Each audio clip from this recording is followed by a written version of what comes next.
The Japanese concept of continuous improvement, kaizen, is a staple of the world we live in today, as a means for many companies to ramp up productivity and reduce waste. While the process, made widespread thanks to Toyota, is meant to keep organizations competitive in a fast-moving world, it can also be used to make running changes to products, fixing certain issues that were not apparent during development. Take Proton, for example. When the national carmaker introduced its latest B-segment contender, the Iris hatchback in 2014, we remarked that it was a fundamentally solid car held back by a few glaring flaws. For all of the car's safety credentials and impeccable ride and handling balance, we found fault with the car's lack of refinement, less than perfect ergonomics and a few suspect quality issues. In the ensuing years, the company continued to make small but meaningful updates, most of them making their way into the Persona sedan in 2016. But even though the improvements were immediately palpable, the car was still a bit behind the competition in key areas, and the full potential of the platform remained untapped. The bulbous looks weren't exactly pleasing to the eye either. Now, with a fresh injection of capital from Geely, the company is taking a second stab at the cutthroat compact four-door market with the facelifted Persona, bringing with it a healthy list of fixes and upgrades. Enough to unleash the car we all thought it could be, however. Proton invited us for a short test drive at its Chalamoville, so we took the chance to find out. Proton said that it has made a total of 303 changes to the Persona with a nip and tuck. While that figure is slightly lower than the 367 on the also facelifted Iris, the company claims many of those extra parts were already on the sedan and were transferred to its hatch sibling as part of kaizen. There's the word again. These changes are most apparent on the outside, taking inspiration from the new X70 SUV. At the front, the characteristic sweeping chrome trim, which spans across the entire width of the car, incorporates what Proton calls an ethereal bow design, now wrapping under the grille.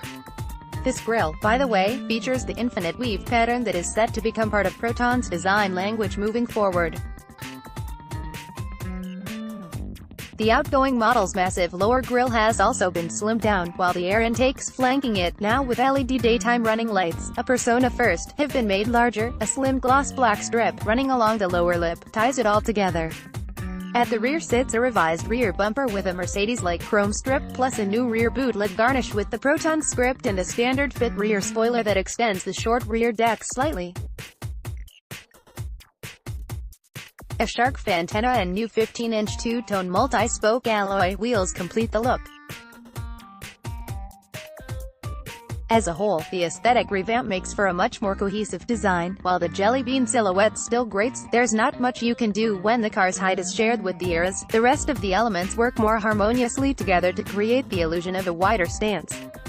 The new face is particularly successful, especially next to the Iris, as that, to be honest, looks a little over the top. The Persona's mug may be more conventional, but that's not such a bad thing in our deeply conservative market, and it's certainly the more handsome of the two. It's a shame you still get halogen reflector headlights, however, especially as the productivi gets LED items as standard. And just like before, only the top-spec premium variant gets blacked-out pillars. The rest of the lineup has body-colored items that look cheap. You'll find a fair few changes on the inside as well. While the black and beige color scheme remains, Proton has gone some way towards freshening up the somewhat dated interior, introducing a cool frameless rear-view mirror and the X70's asymmetrical black and silver gear knob, complete with a leather boot. Unfortunately, these are only fitted to the premium variant. Not limited to the premium is the part leather upholstery, which is also offered on the mid-range executive model. While some people may lament the disappearance of full leather trim, it should be noted that the old faux cowhide was not at all pleasant to rest your bottom on, and the new fabric, which gets an interesting ribbed pattern, is far softer and has a fine weave that makes it feel surprisingly plush. Elsewhere, Proton has overhauled the tiny instrument cluster, and while the silver-trimmed dials still aren't quite as big as I'd like, the cleaner design and typefaces do wonders for legibility. Eagle-eyed readers will notice the speedometer now tops out at 220 km per hour instead of 240 km per hour, likely to put 110 km per hour, the national speed limit, at 12 o'clock, and the digital fuel and temperature gauges are now at the bottom of the dials. This frees up space on the center multi-info display, which, by the way, has grown in size and is now a color screen on the executive and premium variants, again improving clarity and allowing for fancier graphics.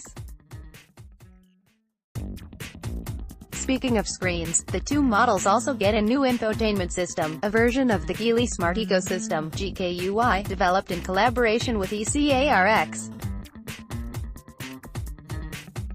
Running on Android and featuring a 7-inch touchscreen with multi-touch capabilities, the system is also available with internet connectivity on the premium model via a built-in eSIM, in a similar fashion to the X70.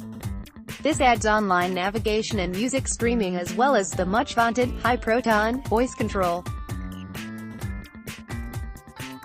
While you won't be able to dazzle your friends by controlling the windows and air conditioning, which is manual here, of course, through your voice, you can still ask the system to play a specific song or for navigation directions, which is still pretty handy.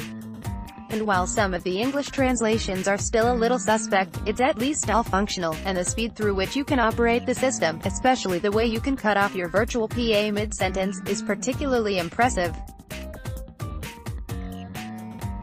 Proton has been making big claims about its measures to improve the quality of its products, saying that it aims to close the gap with Geely and Volvo, and from what we can see, those claims hold water.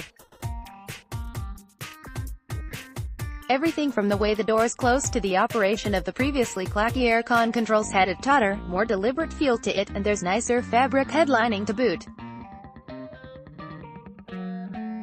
The company has also added features such as a driver's side auto up-down window, previously only auto-down, and automatic headlights, items that were on the eras prior to the 2017 update, but removed on cost grounds.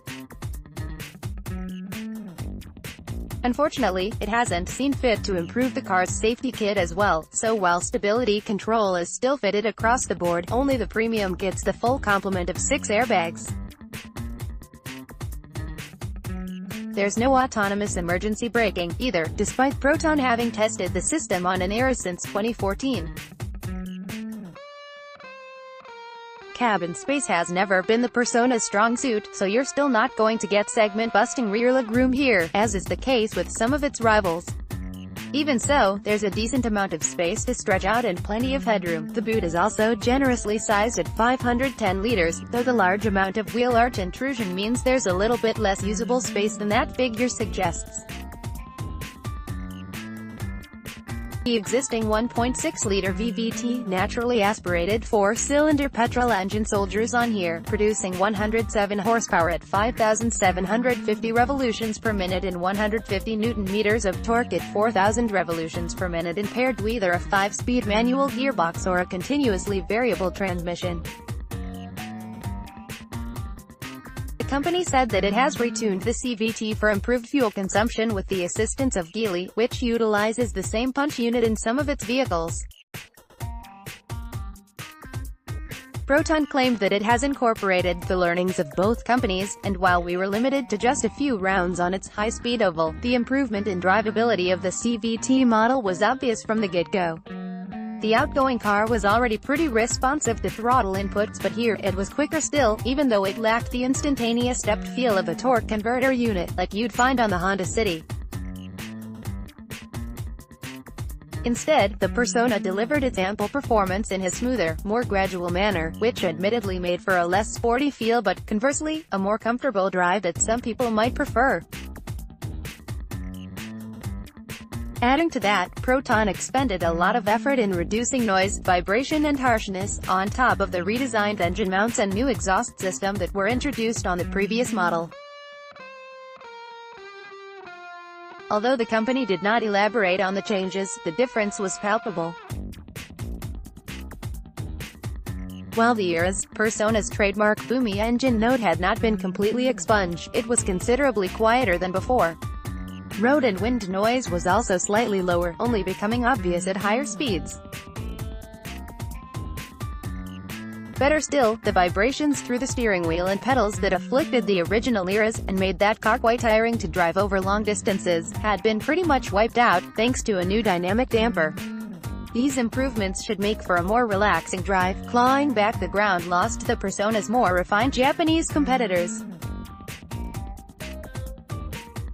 Being on an oval meant that we were unable to thoroughly assess the car's handling characteristics, but even so it was clear the Persona's key strengths remained intact, including its impressive stability, tidy body control and accurate steering, albeit with a slight spot on center. Unfortunately, while improvements were made to the car's braking performance, the middle pedal was still much too soft to inspire confidence. Lastly, to counter the perception of its cars being more expensive to maintain, Proton claimed that the Persona has, on average, 32% lower servicing costs compared to rivals like the Productivi and Honda Civic. Productivi has since hit back, saying that Proton included the Bez's optional Pro Care maintenance package into the equation, and that true maintenance costs amounted to just 1.4% more than the Persona. You can read our full comparison of the prices here. Ultimately, the facelifted Persona represents an impressive makeover that should make this a more appealing offering in the B-segment market. Moreover, it's great to see that Proton is still putting the effort into iterating its existing models, despite the success of its X70. It would have been easy for the company to lean on its SUV for survival, especially as it continues to set record sales figures. But it can only truly succeed by continually churning out new and updated models, and by leaning on the strengths of both itself and its strategic partner. Proton has come out with a product that finally realizes the potential we saw all those years ago.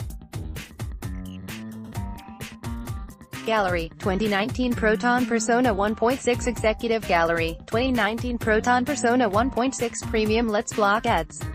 Why?